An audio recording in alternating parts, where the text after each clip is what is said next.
So why don't you just start off by introducing yourselves to our readers? My name's Anthony. And I'm Jason. We are from the band Red. We're both the guitar players. Both guitar players. Okay, so why red? Sorry, I knocked it off. Okay, so why call yourselves Red? Is there a meaning behind it? The band name Red kind of symbolizes a lot for us. I mean, it starts off, our music is really emotional, very passionate, very, hopefully emotion driven, and it's based off of experiences and hard times that we've been through growing up and stuff. So Red kind of symbolizes that, all the span of emotions that it has. And as Christians, it kind of symbolizes the blood of Christ for us. So it's pretty symbolic in a lot of different ways. Do you get a lot of people asking you if your favorite color is red? Yeah. So why don't we? I mean, we get some pretty funny stuff like that. Like we'll have people show up to shows wearing head to toe red, red football helmets, stuff like that. So. Okay, so let's put that question to rest. Everybody wants to know, what is your favorite color? My favorite color is black. Black? It is. Black. It honestly is. Yeah. Well, I was actually checking out your message boards, and one person actually posted asking if you guys were secular and Christian. Are you guys trying to make it so you're not like totally Christian, not like, you know what I mean, like totally just for the Christian market? We're definitely a Christian band. Yeah. I mean, regardless of what market we're in, we're always going to be Christians. We're always going to be a Christian band. If it's dictated by what market we're in, like the secular market, then no, I mean, we'll never be exclusively. There's a couple cool things we like to refer to too. Like nowadays, it's like the lines are so skewed between what music is. It's not technically Christian music. It's Christian content. So the music is music. And we're just Christian guys in a band that have a positive message. And we like to refer to ourselves as a spillover band, not a crossover. So we're still sticking with our guns and the foundation of the Christian market, but having that spillover quality and being able to play these mainstream events. We'll always be playing ourselves. Yeah, Christian venues, churches, and festivals and things like that. But we'll always be playing mainstream festivals too. Okay. Bars and clubs, festivals, great tours, and we just like to go to whoever would like to hear our music. So. Okay.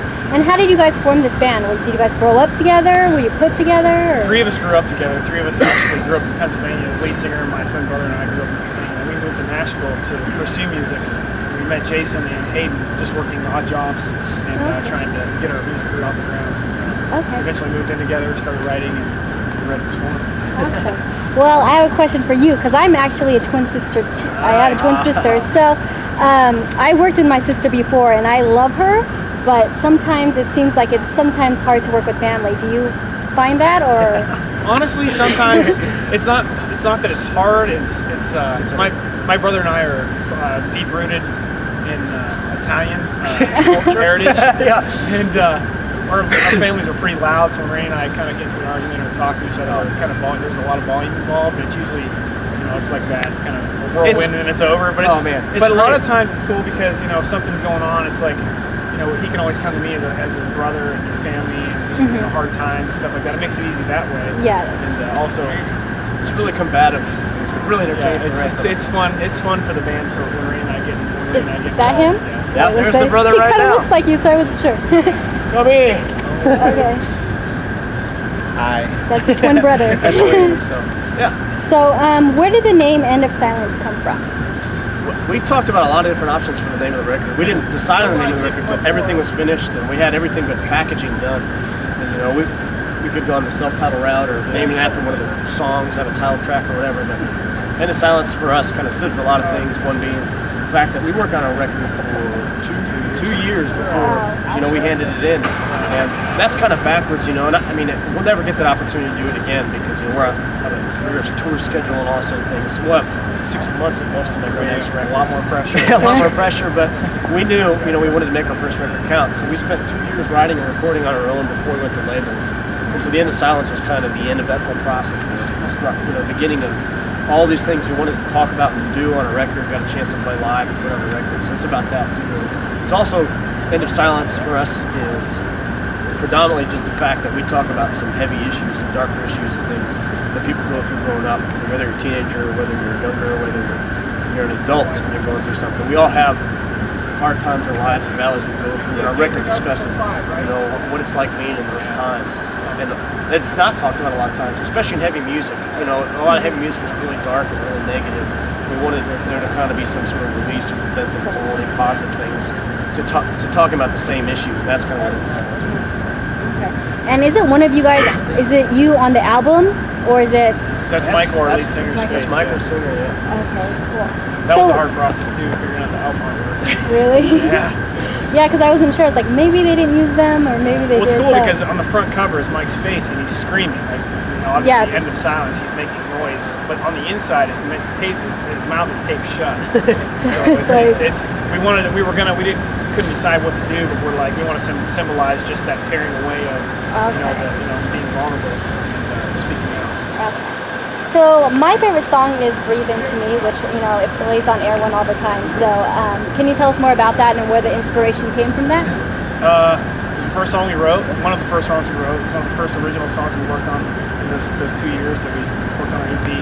But "Breathe Into Me" was a song that just came from a lot of those times in our lives, and we just get to a place where nothing's really working for us, and we need that restoration, that breath of life that only Christ can give, and to restore us to where we need to be, or bring us to a place that we've never been. And that's the general idea of the song. And it's been a pretty powerful song. Yeah, I love it. For this whole first year, we've got a lot of emails, and a lot of people that have been very touched. Connected with a lot of people. That's our goal, though. I mean, is to kind of find things that speak to people universally, whether you're a Christian, whether you're not. Because regardless of beliefs. Yeah. We're going to go through things as humans, not as whatever. So, as Christians, we're human beings. Yeah. We are Christians, but we're all humans. We have the same problems as those things.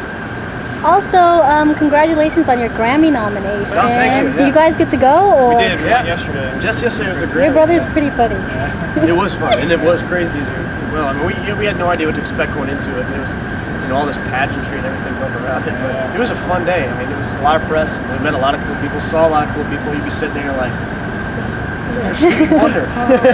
Prince. Yeah, it was pretty cool. So it was pretty cool. Awesome. So, how about touring? How is it this time around? I heard you guys last tour, you guys hurt yourself a couple times and got a little too excited. We usually pull a few injuries here and there. This tour is actually the biggest tour we've been on to date. We've done a lot of Christian stuff up to this point. Like I said, with the spillover, we're doing a lot of mainstream tours, and being out with 3 Days Grace and Buck Cherry and Flyleaf right now it's been amazing. That's awesome. So much fun. Every night's been great.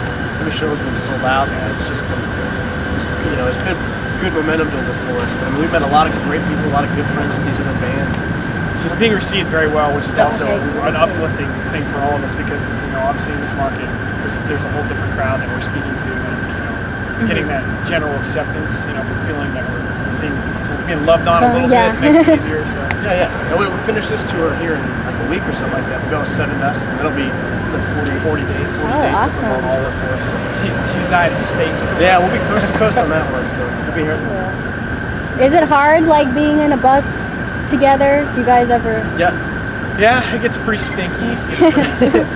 It's pretty backseat drivery. It's fun though. We like to rag on each other, and as frustrated as we get with each other, we have that much more fun when it's all over. So it's an experience. We enjoy it. Okay, now I'm going to ask you some really hard questions. All right. Hard. Okay. Guitars or drums? Guitars. Almost Famous or School of Rock? School of Rock. Yeah. Touring or recording? Touring. Yeah, for me it is. Yeah. I wish we could. Hard. Yeah, recording on the road is fun. Yeah. But being in the studio and playing something 90 times is not. Okay, peanut butter or jelly? Jelly's too sticky. Both. Okay, Mac or PC? Mac. Mac. All right, and last one, orange chicken or beef with broccoli? Orange chicken from P.F. Chang's or orange chicken from... That's right. I'll go with orange chicken. Orange chicken. Okay, and what message do you want to give the fans that are listening and watching this right now? Message to our fans. Thank you. Yeah. We've had a lot of really loyal fans, and we've been fortunate enough to have the fan base grow really quickly. And, we just thank everybody for being their lives the whole time, supporting us. And we're going into new areas now and new venues and seeing new faces every night. Hopefully we'll continue to gain fans, but it kind of takes the foundation of fans that we have to this point to get to that point. So we thank everybody. So we hope and pray for the support to continue from our Christian fans and families. They're not turning their backs on us because we're going into even darker areas and getting our message out there. So we really hope that people can see what we're really trying to do.